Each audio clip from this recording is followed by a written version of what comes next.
Son casi las 11 menos cuarto de la noche y nosotros queremos saber qué pasa con ese nuevo sistema para calcular el precio de la luz que ha entrado en vigor hace unos días, el pasado día 1, aunque todavía tenemos unos meses para tratar de entenderlo y para que nuestras eléctricas nos lo expliquen. Y vamos a tratar de que en esta segunda parte del programa nos lo expliquen también nuestros invitados. Está con nosotros Andrés Beijo, es especialista en facturas eléctricas. Andrés, ¿qué tal? Muy buenas noches. Hola, buenas noches. Nos acompaña también Miguel Rodríguez, es profesor de Economía Aplicada en la Universidad de Vigo, miembro del Grupo Rede. ¿Qué tal? Muy buenas noches. Buenas noches. Y completando esta mesa, Javier Cora, de Enerxía Galega Mais, una comercializadora 100% gallega. Vamos a hablar también de eléctricas, por lo tanto. ¿Qué tal? Muy buenas noches. Bueno, como decíamos, tenemos un nuevo sistema, entró en vigor el pasado día 1, es un Real Decreto recién aprobado también por el Gobierno, un Gobierno que dice que vamos a pagar menos, luego veremos si nuestros expertos están de acuerdo con esta cuestión o no, pero Mila, lo que queremos saber antes de nada es en qué consiste este nuevo sistema y cómo se va a calcular ahora lo que vamos a pagar por la luz. Es complejo explicarlo. Después de muchas idas y venidas con el precio de la luz, esta semana por fin ha empezado a aplicarse el nuevo sistema diseñado por el Gobierno. Es complejo. ¿Y en qué va a consistir? En primer lugar, en que se eliminan las subastas trimestrales, esas que determinaban las eléctricas y en las que entraban también brokers y que determinaban el 40% del precio de nuestra factura de la luz. A partir de ahora, este precio se va a fijar diariamente. El Gobierno dice que va a ser más justo, más realista. ¿Por qué? Porque se va a hacer en estimación de la demanda y el consumo de ese momento, de forma que si hay un pico, por ejemplo, en la producción eólica o de cualquier otra energía renovable, el precio va a descender porque no tenemos que importar tanta energía. Este va a ser el nuevo sistema. Los ciudadanos vamos a poder consultar, de hecho, la evolución de este precio en páginas web como la de Red Eléctrica, y los que quieran también pueden descargarse la aplicación que se ha diseñado SmartView. El problema aquí es descifrar las cifras y averiguar cómo se llega hacia ese cálculo diario. Desde las 8 de la tarde todos los días se va a fijar el precio que va a tener la luz al día siguiente. El de mañana sábado es de 19,87 euros el megavatio hora. ¿Y cómo van a notar esto los clientes? Casi podemos decir que el precio va a ser diferente para todos. Las facturas van a llegar de nuevo cada 2 meses. Si tienen un contador digital en su casa, incluso van a poder planificar el consumo en función del precio que tenga la luz a cada hora. Aún así, estos clientes son minoría y la mayoría de los 17 millones de usuarios de la nueva tarifa regulada se les aplicará un precio medio en función del periodo de facturación y en función de su consumo. Estas son dos de las diferencias básicas. Se les van a ir detallando porque les van a ir llegando cartas como la que pueden ver ahora, dictada por Industria a sus casas. Se les va a decir en esas cartas como el precio de la luz se va a fijar diariamente en los conocidos como pools, que tienen 3 meses las eléctricas para actualizar su facturación. También deben devolverle antes del 30 de agosto el sobrecoste cobrado hasta ahora en sus facturas, porque esta medida es con efecto retroactivo. A todos los españoles deben de devolverle 300 millones de euros. Se estima que el precio medio por usuario va a ser de 17 euros. Esta devolución se debe realizar en la primera factura modificada y además Industria también indica, por ejemplo, que pueden contratar un precio fijo cada 12 meses y por último les recuerda que tienen toda la libertad de contratar la eléctrica que mejor les convenga en día. Estas son solo algunas de las diferencias de este nuevo sistema que es complejo de explicar. Bueno, es complejo explicar, vamos a ver si lo entendemos un poco. Andrés, y la primera pregunta es si efectivamente, como dice el ministro, luego lo escucharemos, vamos a pagar un 3% menos aproximadamente por la luz. Yo creo que incluso menos. ¿Que va a ser mayor la bajada? Sí, estuve revisando estos precios que acaba de indicar, que a las 8:15 da tarde aparecen todos os días en Red Eléctrica Española, con precio horario para cada hora do día, diferente según o subasta que sexa. Xa están nesa página web os precios desde 1 de xaneiro deste ano. Pois en referencia aos precios que estamos pagando ahora, eu estou analizando todas as horas dos 3 meses e de media mensual, o mes de xaneiro baixaría un 8%, febreiro un 33%, e marzo un 30% aproximadamente. Estou falando de memoria. Pero esto simplemente en la baja de precios, quiero decir, no se trata de que estemos echando cuentas cada uno de a qué hora debemos poner la lavadora. No, facendo un consumo medio normal. Medio normal, un uso normal habitual dunha vivenda. Falo da tarifa sin discriminación horaria e con discriminación horaria, porque os usuarios confunden que agora haber un precio por horas xa desaparece a discriminación horaria. Siguen existindo as 3 tarifas, 2.0A, 2.0 DHA e 2.0 DHS, porque non solamente do precio da subasta está feito o precio da enerxía, tamén entran as tarifas de acceso. E nas tarifas de acceso, unha parte importante, un porcentaxe importante, durante a noite, durante as horas valle da discriminación horaria, é moi inferior á tarifa normal. De aí esa diferencia, máis incluso que na subasta. Entonces, van a seguir mantendo as tarifas en calquera delas os 3 últimos meses, este primeiro trimestre, polos precios que salen na página web, que estamos contrastando, e baixen eses porcentaxes. Bueno, una bajada, por lo tanto, en este examen práctico. Iso non quere dicir que a continuación os outros meses habría variables. Igual que en xaneiro baixan un 8%, en febreiro un 30%, pois as variables podes dar en calquer mes do ano. Es decir, que no podemos establecer una bajada media, vamos. Mentre ese para baixo. Claro, eso sí, eso sí. Yo no sé si, Miguel, tú consideras que este era el cambio que hacía falta, terminar de una vez por todas con las subastas trimestrales y con esta estimación de cómo iba a ser el precio de la luz en los siguientes 3 meses y empezar a hablar de un consumo que se supone que es más real. Sí, no sé si exactamente esta, pero desde luego el sistema como estaba funcionando hasta el momento daba pie a que se pudieran producir irregularidades como las que se acabaron produciendo, ¿no? Que una subasta de un día en particular pues pueda condicionar la tarifa que te vayan a cobrar pues durante varios meses. Bueno, decimos que el ministro de Industria evidentemente defiende este sistema, lo dijo en el Consejo de Ministros después de que se aprobase el Real Decreto y lo dijo también esta semana donde volvió a defender pues esa bajada en el precio de la luz y también la devolución que van a tener que ir haciendo las eléctricas, esos 300 millones de euros que nos van a tener que devolver a los consumidores. Hay que decir que el cambio del sistema de determinación de precios en el sector eléctrico va a comportar, o ha comportado ya, para todos los consumidores en España, un ahorro de 500 millones de euros. 200 millones por el hecho de que el precio que se ha aplicado a lo largo del primer trimestre no es el precio de la subasta que se hizo en diciembre, sino un precio inferior. Por ese concepto hemos dejado de pagar ya en el primer trimestre 200 millones de euros, pero además 300 millones de euros que se han pagado de más, que hemos pagado de más, las compañías eléctricas lo van a devolver a los consumidores de acuerdo a lo que sea su perfil de consumo con anterioridad al próximo día 30 de agosto. Muchas veces había ocurrido en el sector eléctrico en España que se producían refacturaciones en el recibo de la luz, pero nunca había ocurrido que se diera una devolución. Por tanto, ha sido de entrada un efecto netamente favorable y positivo. ¿Y las empresas qué dicen de esto? Para una pequeña comercializadora que se enfrenta a las grandes, lo veíamos antes con otra que está a punto de echar a andar también, ¿un sistema como este es más positivo? ¿Más justo? Pues la verdad es que no sabría decirte si es más positivo. Y desde luego no sabría decirte ni mucho menos si es más justo.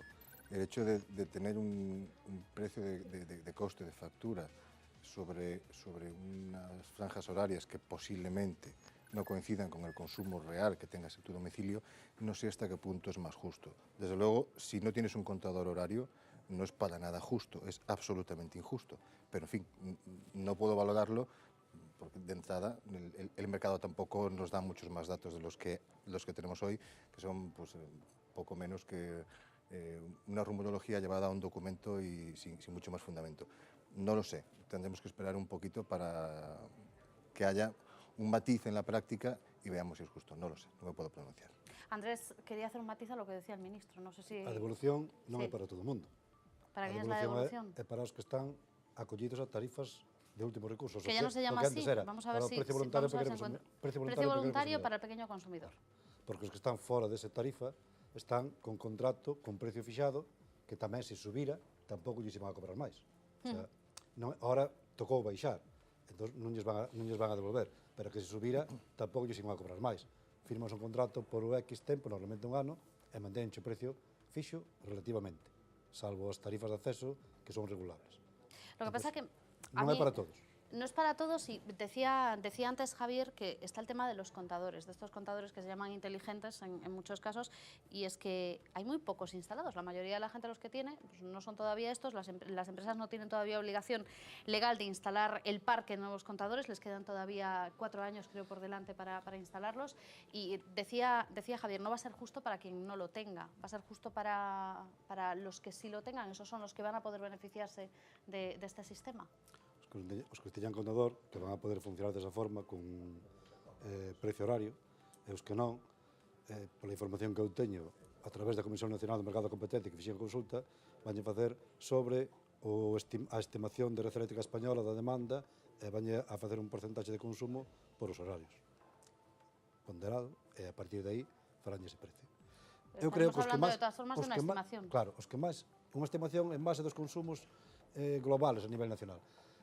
Penso que os que máis perxudicados vamos a salir son os clientes que temos discriminación horaria. Por qué? Porque fan unha estimación de consumo á baixa, cando nosotros, normalmente, os que temos discriminación horaria porque temos unha calefacción de determinado tipo de aparatos e temos un consumo moi superior durante as horas valle. Eles estiman normalmente o 69-70% e o normal é que teñamos un 85%. Por lo tanto, trasládanos parte do consumo ao mercado, o sea, ao precio máis caro, cando debería ser ao contrario. Entón, acabamos perdendo algo. Vamos ser, segurísimo que vamos ser os máis perxudicados. Pero porque pagaremos Eu xa más. preparei unha reclamación ao Ministerio de Ya Industria. está preparada la reclamación. Bueno, lo que Por tenemos, suposto. lo que tenemos preparado ya es una conexión con Emilio Menéndez, es doctor y ingeniero de minas en la Universidad Autónoma de Madrid y como experto también en energías me gustaría darle las buenas noches antes de nada. Emilio, ¿qué tal? Muy buenas noches. Buenas noches. Y preguntarle si a usted le parece que este cambio era el que necesitaba el sistema energético de nuestro país.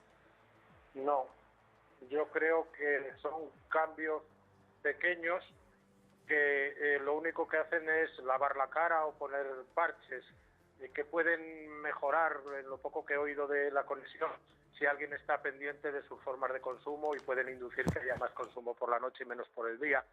Pero creo que va a ser mínimo.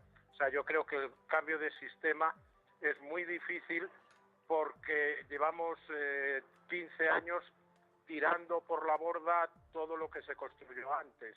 Entonces, lo veo mal.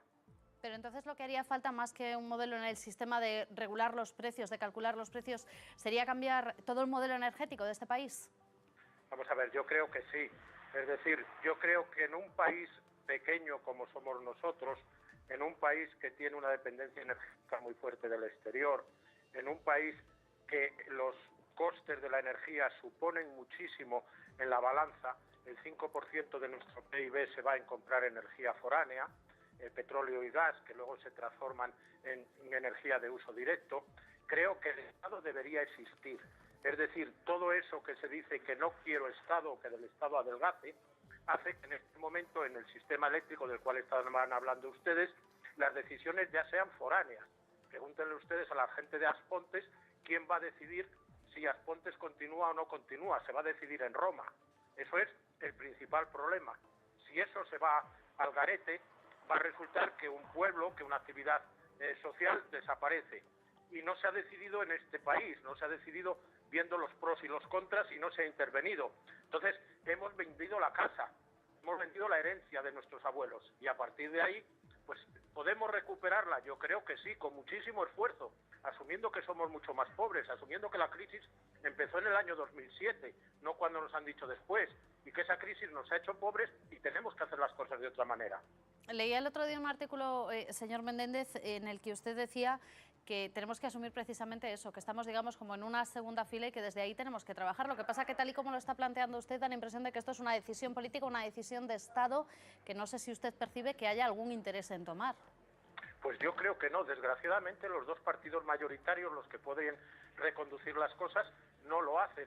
Es decir, uno quizás por parte de su ideología está el mundo liberal y económico, y el otro porque se ha dejado llevar a todo eso que la socialdemocracia en Europa se ha dejado llevar. Y entonces, yo quiero recordar a toda esa gente que en su día, un país muy liberal, cuando las cosas se le salieron de sus figuras, hizo la ley de monopolio y obligó a una empresa muy grande, a la Standard Oil, a dividirse, porque el gobierno de Estados Unidos no podía permitir en su día que una empresa petrolera fuera mayor que el Estado. Entonces nosotros estamos permitiendo eso, evidentemente no hay forma de ser más grandes, pero es que hemos dejado de ser Estado.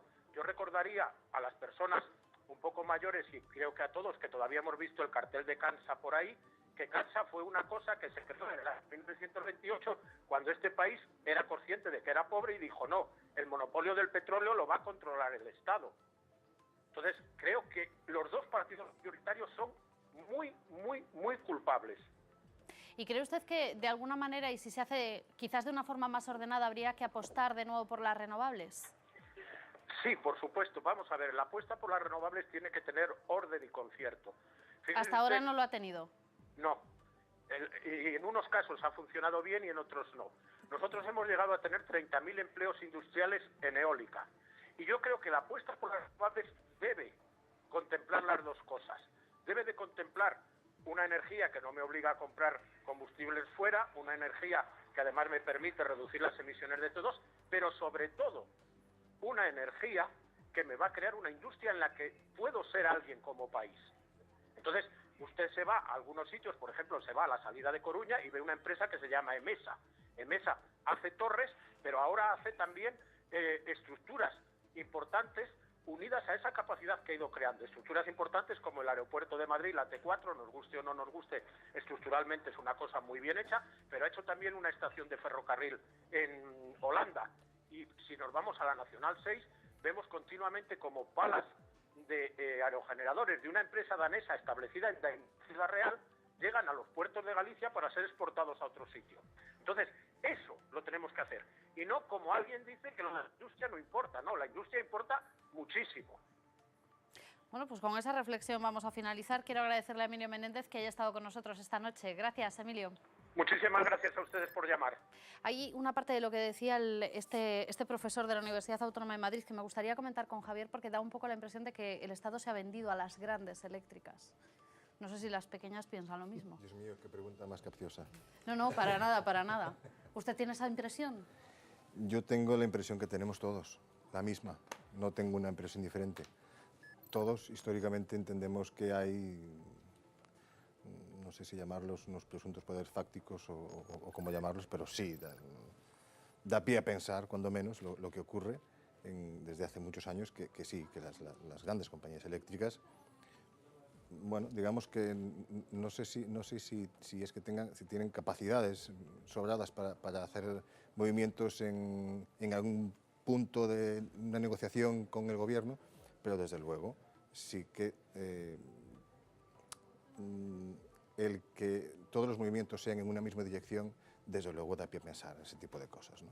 Nosotros, que por supuesto nada tenemos que ver con esto que estamos hablando, nuestra posición es mucho más humilde y desde luego, permítame que se diga, pero mucho más limpia, porque acabamos de nacer, todavía no hemos tenido tiempo de fastidiar, la verdad, por decirlo en tono jocoso. Pero, insisto, nuestra posición en este sentido es muy banal, lo vivimos como algo externo que no nos afecta a nosotros y que, por supuesto... ¿Las grandes eléctricas no van con este tipo de pequeñas comercializadoras? Podríamos decir que van en nuestra contra. Desde luego no les hacemos ningún favor, sino todo lo contrario. Nuestro empuje día a día, nuestro trabajo, nuestro esfuerzo, hace que las grandes compañías, en cierto modo, pierdan o aminoren su capacidad de cartera de clientes, con lo cual nosotros estorbamos, como es obvio, ¿no? Para ellos nosotros no somos plato de buen gusto, pero también es cierto que, aunque parezca que no, el mercado es libre y ¿por qué no una compañía como la nuestra, como Enerxía Galega Mais, por ejemplo, ¿no? ¿El mercado es libre realmente? Lo digo porque a veces da un poco la sensación de secuestro.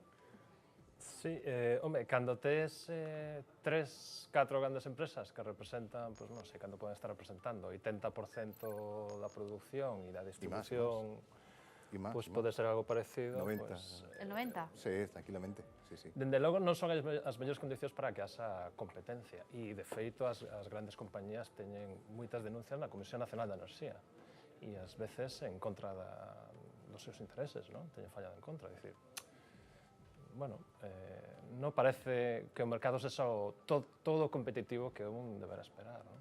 Y con un sistema como este podría ser más competitivo, lo digo porque, entre otras cosas, y aparte de estos múltiples sistemas de pago que vamos a tener, también cada uno de nosotros puede establecer una especie de precio fijo que pagaría durante todo el año, no sé si llamarlo una tarifa plana, no sé si esto es correcto, con lo cual a lo mejor se pueden establecer, bueno, pues digamos esas competencias como las que tienen las empresas de telefonía móvil que te ofrecen tanto al mes por todo, pues que hagan algo parecido a las eléctricas. Diferente, porque ao final tens que acabar pagando enerxía. Te pode ter unha tarifa plana, tarifa fixa, mensual, pero que ao final do ano regularizas e acabas pagando todo o que tens consumido, como é lógico, non? Pero, bueno, é difícil competir cas grandes, sobre todo para as compañías que acaban de empezar, é no mercado libre, e tendo un mercado regulado, que eu son partidario do mercado regulado, porque quen domina o mercado? As 5 grandes. e fan o que queren. E teñen impresionado, desde o meu punto de vista, teñen impresionado ao goberno. Dixen aquí outra vez que tengo unha cosa de estar aquí, onde están todos os presidentes menos Zapatero, Esto estaba pensando yo, que demais. claro, decía Javier, nosotros aún no hemos tenido oportunidad de fastidiarla Logo y estaba estará, pensando logo estará. yo ni de fichar a un expresidente, Logo que es la otra. Logo terá algún ministro. Por Dios. Pero aparte diso, a ver, están facendo, outro día nunha entrevista que lle facían ao presidente da patronal, decía que debería ser liberalizar todo o mercado.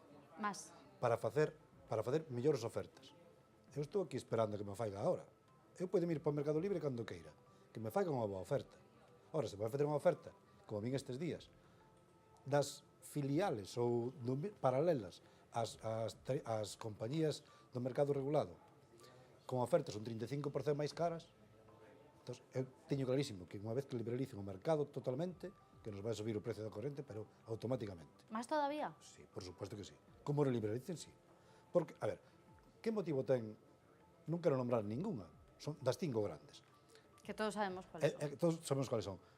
En dous casos, dúas compañías diferentes, a diferencia era un 35%. Tampouco entendo como a persona o contratou. Non? Pero, a ver, dixeronlle que era máis barato. Punto. A xente, somos, como usuarios, somos parecidos ás compañías eléctricas. Queremos que nos solucionen o problema, pero tamén non nos preocupamos de ir al buscar, detalle e mirar exactamente. buscar e tal. Entón, fan moito énfasis, enfocan moito o tema nos descontos. Fan un 10% de desconto, un 15%. E normalmente fan sobre términos de potencia, que realmente ese é o marxen que teñen as comercializadoras do mercado regulado, que son 4 euros por kilovatio ano, que son os que descontan con ese 10%. O 10% de 45 euros son 4,5, men sendo o mismo.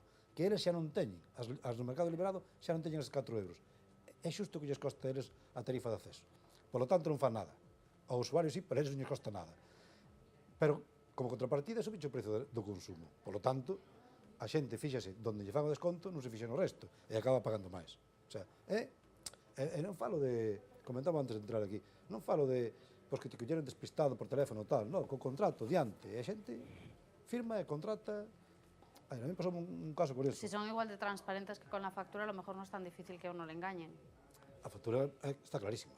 Clarísima. Sí, Pues espera que vamos a preguntarle. Sí, claro. Espera que vamos a preguntarle a la gente en la calle a ver si ellos creen que la factura está clarísima.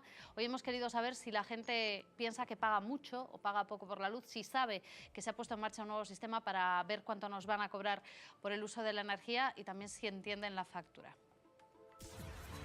Caro, pero super caro. Bueno, chégalle ben. Si, eu pago moito, neniño. Eu pago como cando vivíamos 4 na casa, 4 euros menos. Pero vivo eu solo. Pagamos una barbaridad por servicios que, vamos a ver, es un servicio de primera necesidad. Alguna casa puede vivir sin luz, que vivimos con velas. Pago un recibo enorme, non me digas por qué. Deses non me hables que non tengo ni idea. É o fillo que leva todo o control. Eu nada. Antes, pois, podía pagar 30, 35 euros, 40 como moito. E agora, pois, subiume a 120, 115, 130. Agora puxeron os contadores novos, é que sei eu que ven, nin que non ven, nin que ven, nin que fan, nin que non. E vostede, cando lle chega a factura a casa, entende? Eu non. Non a entendo, non a miro siquiera, miro o que pago e nada máis porque non a entendo. Pues no, la verdad es que no.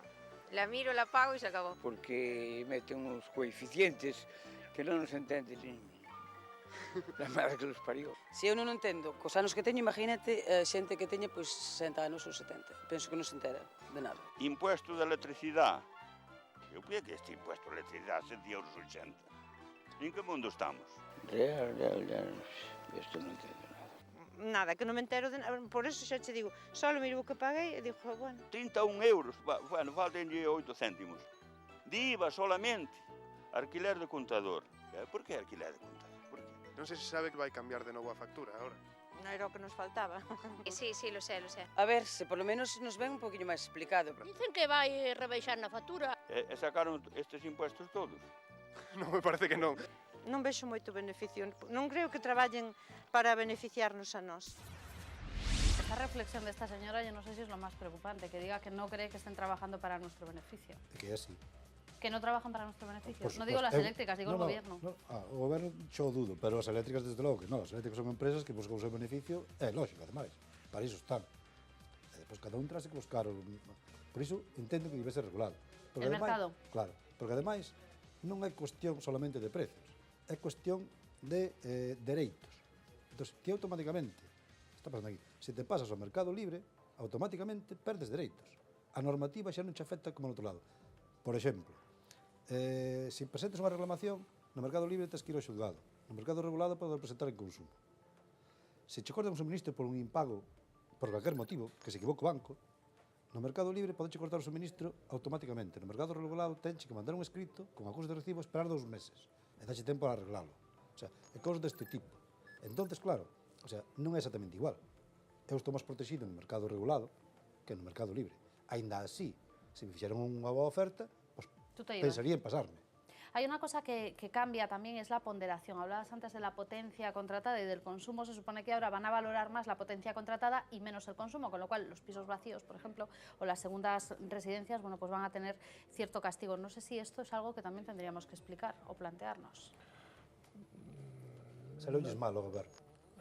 ¿Les salió mal esto? Totalmente. ¿No querían hacer esto? Sí, claro, quería recaudar máis, porque baixa o consumo, baixa a recaudación. Como recauda máis? Cobrando os que non consumen.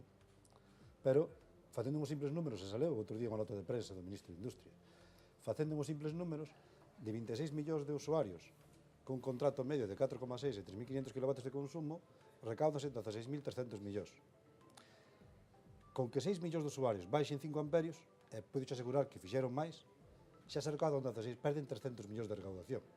E o outro día saleu queixándose e decía que os usuarios non entendéramos o sistema, que así non podíamos amortizar o déficit tarifario, que así non hai forma de recaudar. E que aí está a clave, non? Claro, se tens que pagar as eléctricas, pues ese déficit tarifario acumulado, que xa non se pasa das 30.000 millóns de euros. E o gas xa vai polo camiño tamén. Claro, había non é a vía da parte variable, porque se supón que estás cobrando máis ou menos o que debería ser, ou non estamos aproximando o que debería ser o prezo da electricidade en cada momento. Entonces tens que ir a parte, a cuota fixa, que é onde podes ir inflando ou incrementando para recuperar os cartos para pagar o déficit. Que, por certo, na cuota fixa non teñen marxe ningunhas compañías comercializadoras. Ningún. Aí é todo tarifas de acceso, o sea, todo recauda o goberno. Por lo tanto, como no 60% do resto do precio, non? Que despois vai repartido para as compañías produtoras, comercializadoras en parte, pero sobre todo para as produtoras. E distribuidoras. E distribuidoras, claro. A ver, vamos, dejadme que... E evidentemente, ao subir a parte da cuota fixa, pois os máis penalizados son os que teñen vivendas que non están ocupadas ou son unha parte do ano ocupadas, lógicamente. Como estamos hablando de comercializadoras, distribuidoras y todo este tipo de distintas empresas que hay en el sector, me gustaría que Javier nos explique un poco qué es lo que hace una empresa comercializadora, porque vosotros también vais a la puja y compráis. Sí, de feito é o que facemos. Nos non somos nin generadores de enerxía, nin distribuidores de enerxía. Nos únicamente somos comercializadores de enerxía, nada máis. É dicir, facemos o mismo que fai calquera das outras comercializadoras que hai en este país, compramos enerxía, obviamente, no mesmo sitio, que se chama, podemos chamarlle pool bancario, e accedemos a, bueno, a eses mercados bursátiles, entre comillas, de compras e ventas de enerxía, pues como calquera outra comercializadora. Que ocorre? E se me permites, se me gustaría facer un pequeno paréntesis para facer unha cuña, meter unha cuña do que falabais fai uns segundos. Estou de acordo con que se liberalice o mercado, sí, parece razonable. Sen embargo, deberíamos de ter en conta ou facer unha simple reflexión, en la que seguramente que Andrés me vai a rebatir, pero... Teniendo en cuenta que ya tiene una carta preparada para protestar al Ministerio. Sí, por eso digo, seguro que me vai a rebatir, pero sí me gustaría facer unha pequena reflexión. Todos os consumidores que pertencen a unha tarifa de último recurso, mal chamado hoy en día xa, pero... Precio voluntario para el pequeño consumidor. A ver correcto, si nos lo pero de momento... un cambio importante. Sí, un cambio de nomenclator trascendente no gasto eléctrico. Pois todos os consumidores que pertencen a esa tarifa, estas persoas, o goberno, neste caso, teria que darse conta si compensa realmente o déficit tarifario que se está generando a consecuencia desa tarifa de último recurso ou, de verdad, compensaría liberalizar o mercado de verdade. Que cando falo de liberalizar o mercado de verdade, me refiro a liberalizalo realmente, sin tanta exageración de 60% de peaxes, impostos e demais. Esos impuestos que preguntaba ese señor, ¿pero esto me lo van a quitar? Pues no, eso va a seguir. Non, que van para... Eso perdurará indefinidamente. Pero, a ver, pero estarás conmigo que se liberalizan o mercado totalmente, vais a encarecer. Vais a encarecer ou non.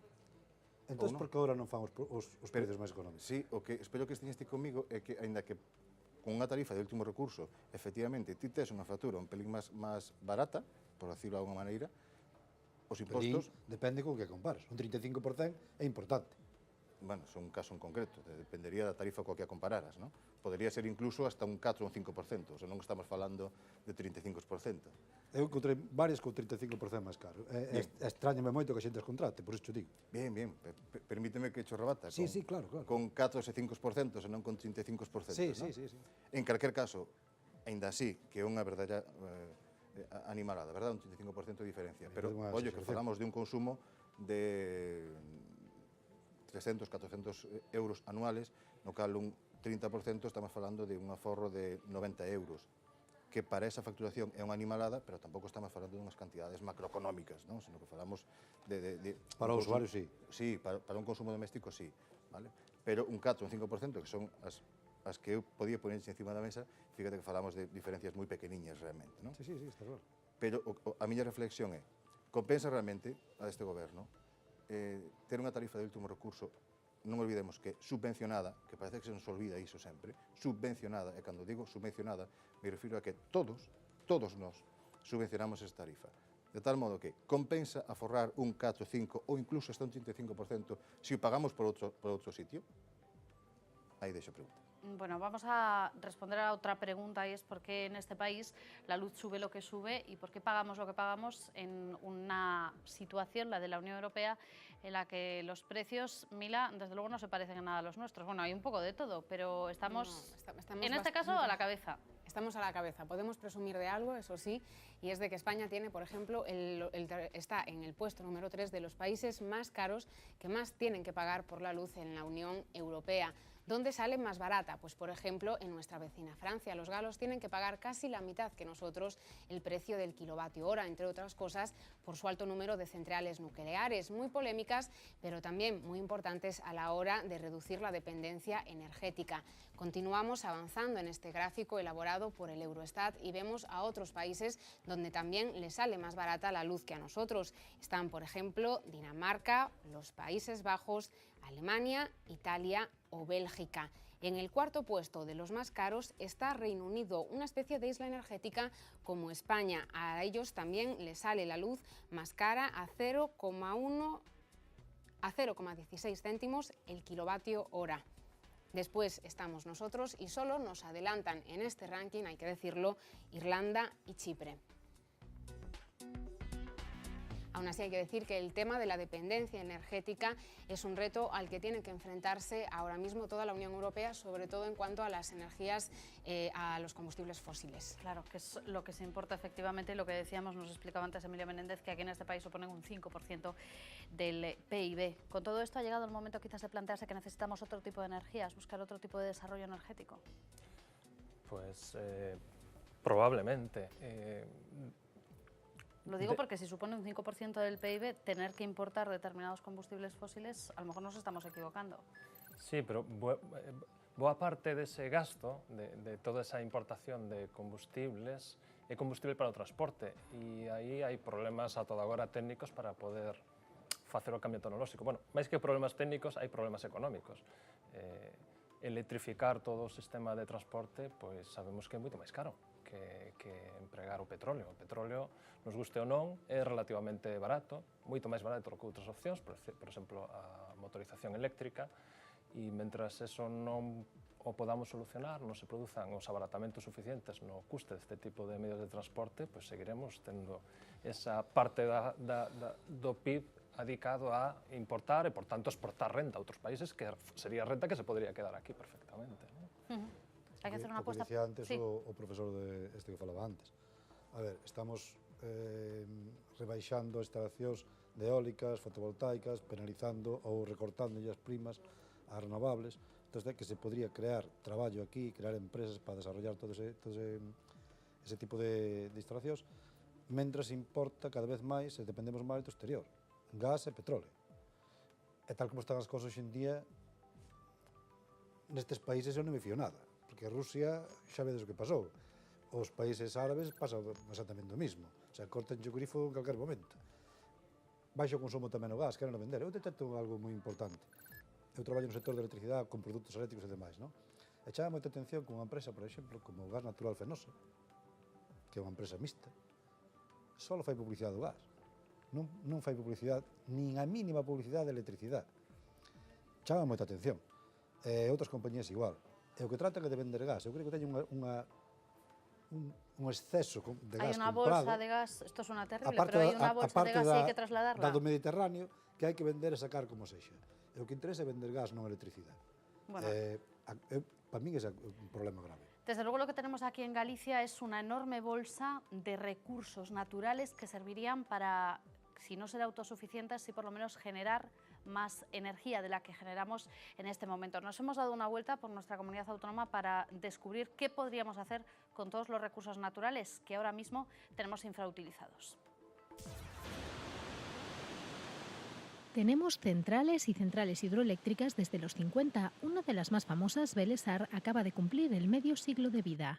Viento de sobra para los campos eólicos, residuos orgánicos a raudales para la biomasa, e incluso sol para las placas fotovoltaicas. Pero somos pobres. Pobres porque no producimos la suficiente energía. Galicia es dependiente. El 80% de la energía necesaria o consumida en Galicia es comprada al exterior. Y la mayor parte de eso se debe a petróleo y derivados. Sobre todo el crudo lo estamos pagando muy caro y esa dependencia es prácticamente insostenible. Hasta el año 2007, con la caída de la producción de carbón en Meirama y Aspontes, Galicia generaba toda la energía eléctrica que consumía, incluso exportaba. Era la única comunidad española con 100% cubierto y pequeños excedentes. Aquí la batalla está perdida, o tal vez no. Su grupo de investigación acaba de descubrir una alternativa en los residuos de la planta del maíz. En el campo queda un residuo, por ejemplo, en el caso del maíz, pues quedan las hojas, queda el tallo que no se aprovecha. Se puede, por ejemplo, convertir en etanol, que puede servir como combustible, se puede quemar para producir energía eléctrica o calor. Ángeles tampoco ha tirado la toalla. Su apuesta por las energías renovables está en los rayos cósmicos y sobre todo en el astro rey, el Sol. Si Alemania puede, ¿por qué no Galicia? El mayor productor de solar fotovoltaica europeo es Alemania. Y Alemania tiene casi un 10% menos sol que Galicia. Todo, absolutamente todo, depende de la energía. Es el problema general. La fósil sabemos que no la tenemos y que se va a agotar. La clave para la independencia energética es poder tener diferentes tipos de energías alternativas. Galicia, como España, é unha zona bastante dependente, o que temos ten moita capacidade renovable, non? Temos moita eólica, temos moita hidráulica, e isto fai que seamos menos dependentes. Los que deben tomar nota, dicen, son los gobiernos. No resto do mundo hai unha grandísima expansión, non? Tanto da solar como da eólica, non? E isto está facendo, ademais, que os custos destas tecnoloxías vayan baixando. No caso español e galego en particular, pois sí que hai un certo estancamento no desenvolvemento destas tecnoloxías. La sociedad se mueve en números energéticos, en porcentajes energéticos. Entonces, claro que es un problema. Yo creo que con un buen mixing energético, Galicia podría ser al 90% independiente a nivel eléctrico, no a nivel transporte. Nada ha marcado más que la energía la vida de ciudades, países y continentes enteros a lo largo de la historia. Hoy así sigue siendo. Bueno, pues resulta que en Galicia el 60% de la energía que se consume es eléctrica, el 80% de toda la energía que consume Galicia es importada, el 20% son renovables, por cierto estamos por encima de la media, en el resto de España las renovables son un 11%, y si en 2007 Galicia era prácticamente autosuficiente en energía eléctrica, hoy hemos dejado de serlo. Con todo esto, vuelvo a plantear la pregunta acerca de si necesitamos un nuevo sistema energético. Nos la planteo a vosotros, que también nos vamos a ir al otro lado del charco, nos vamos a ir hasta Chicago, porque allí tenemos a un ingeniero con Núñez que dirige el programa de eficiencia energética de pequeñas y medianas empresas de esta ciudad estadounidense, Chicago. Es Antonio López Crulas. Antonio, ¿qué tal? Muy buenas noches. Hola, buenas noches, ¿qué tal a todos? Bueno, la pregunta es, usted que dirige, que lleva a cabo un programa de eficiencia energética, en este caso para pequeñas y medianas empresas en una ciudad como Chicago, si cree que un sistema es necesario que cambie también aquí en nuestro país, si necesitamos un sistema energético diferente. Estoy de acuerdo, creo que hay ciertas cosas que se podrían adaptar, obviamente las culturas son diferentes y bueno, la estructura también energética es muy diferente, pero creo que hay muchas posibilidades de poder llevar a cabo una medida o un tipo de programa que funcionaría de igual manera que funciona aquí en Estados Unidos, podría funcionar en España. ¿Cómo es el programa que están desarrollando en Chicago? Pues básicamente es un programa subvencionado, pero basado, los fondos provienen de los recibos de la luz y del gas. Yo puedo dar un poco creo que la mejor forma de entenderlo, me basaría en el recibo de la luz como ejemplo, y bueno, quería dividir la parte del desglose un poco para adaptarlo a España. Pues tenemos la parte controlable por parte del consumidor y luego la que no es controlable, pues me imagino de lo que estaréis hablando, un poco de la parte de la tarifa, bueno, el déficit tarifario y demás, que son partes del recibo que no son controlables por el consumidor. Entonces, en este caso, nuestro programa, que se basa básicamente en esa parte controlable del consumidor, que es reducción del uso. Entonces, básicamente el 50% parece ser que en España, corregidme si me equivoco, pero más del 50% supone esa parte no controlable. Creo que esa parte controlable de que el consumidor puede reducir sus consumos a través de equipamiento más eficiente es donde habría que focalizar un poco esas medidas en España. Es decir, buscar un consumo más eficiente. ¿Esto es lo que estáis haciendo vosotros? Exacto. Entonces, de la forma, creo que aquí también se aplica el tema de tasas sobre el recibo de la luz y del gas. Se aplican unas tasas que afectan al consumidor, pero revierten sobre ese mismo consumidor. Entonces, es un cobro que se hace sobre esa misma factura, pero que el consumidor se siente que está recibiendo ese apoyo por parte de las compañías eléctricas para poder ayudar en el capital de inversión a mejorar su tecnología o su parque tecnológico. ¿Pagan menos los consumidores en Estados Unidos con sistemas como este? ¿Se baja el precio del recibo? El recibo sigue manteniéndose el mismo, de hecho sube ligeramente, pero a largo plazo lo que pasa es básicamente que el capital que se colecta de estas tasas revierte, o sea que al final se paga menos por el uso, porque al final el consumidor, por poner un ejemplo, si en nuestro hogar tenemos bombillas de 60 vatios, por ejemplo, y bueno, y estamos interesados en comprar una bombilla LED de 4 vatios, obviamente el precio de una bombilla LED estaría alrededor de $25, por ejemplo. En cambio, con estas tasas que pagas sobre el recibo, te permite subvencionar esta bombilla LED. En vez de pagar estos 25, pagas 10 euros o dólares, como quieras verlo.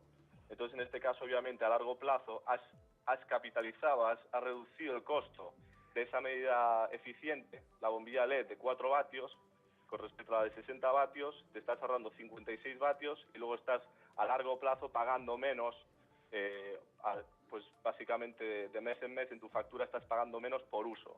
Obviamente no se puede hacer nada en el recibo de la luz cuando hay precios prefijados en la que hay déficit tarifario o diferentes aplicaciones de bueno, como puede ser lo de la parte nuclear, etcétera, que serían un poco precios fijados, que eso ahí yo no me metería. Una última cuestión. Tony, ¿el consumidor norteamericano tiene la sensación de que la luz en Estados Unidos es cara? No la tiene, pero justamente por eso, porque no hay demasiados precios que no sean controlables por el consumidor. No existen esas deudas, no hay un endeudamiento tan alto como el que podría haber en España. Bueno, pues con esa idea vamos a finalizar. Es Tony López Crulas, coruñés, ingeniero y director de este sistema de eficiencia energética para pequeñas y medianas empresas en Chicago. Tony, muchas gracias por estar con nosotros. A vosotros, gracias. ¿Vosotros percibís que podríamos tener un sistema como este? Es decir, que tuviésemos, bueno, pues esa parte del recibo que luego se llevase para que determinados sistemas de energía más eficiente pues, nos saliesen más baratos. Claro, pero que disto terá máis conhecimento, ten moito máis conhecimento, Javier, por suposto, isto máis o demais, pero o das tasas que falaba, que logo repercute e reverte nos usuarios. Aquí, non sei se acordades que últimamente viñan en todos os medios de comunicación, sobre todo na prensa, páxinas enteiras, as compañías dicindo que a parte da enerxía era o 38 ou 40%, que o 60% era para outros conceptos que regulaba o goberno. Pero que esos conceptos, onde máis revertir? Non no usuario, reverte nas compañías a súa vez, porque les din que os recaudos o goberno, pero recaudos para pagar a moratoria nuclear, para as compañías, o transporte, o sea, todos os costes, conceptos, claro, menos 2 ou 3, de 10, creo que hai 2 ou 3 que son por outras cosas, o resto son para as mesmas compañías. O que pasa é que o recaudo do goberno, esa é unha disculpa das compañías eléctricas, das grandes, das pequenas, non sei. ¿Revierte de alguna manera lo que ingresan las eléctricas en el consumidor? en moi poquinha medida, moi poquinha medida. A verdade é que Andrés aí ten toda a razón do mundo, sí. Bueno, y mientras no tenemos sistemas como este, lo que tenemos que hacer es ahorrar en casa. Así que le hemos preguntado a un experto qué podemos hacer para que nos salga un poquito más barata la factura en esa parte que, como nos decía Toni López Crulas, depende del consumidor. Para evitar los sustos en la factura, lo primero es prestar atención a los pequeños detalles. Cada familia gallega gasta una media de 2.600 euros en energía al año, incluyendo el combustible del coche. Simplemente siendo más eficientes podemos ahorrar unos 1.000 euros. Lo básico de las viviendas es su orientación y su aislamiento térmico. Si está orientado al sur, cogemos sol en verano y en invierno el sol baja, entonces entra más y calienta más. En verano está más alto, entonces se protege de esa radiación excesiva. Si la orientación es incorrecta, tenemos un problema muy grave. Pequeños hábitos domésticos también ayudan bastante, como desenchufarlo todo sin dejar el stand-by, porque el pilotillo rojo sigue consumiendo. Tienes algo en casa que está consumiendo y no lo estás utilizando, apágalo.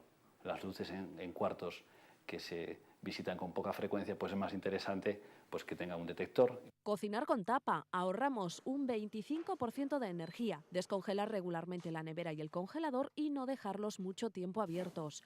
Por cada minuto que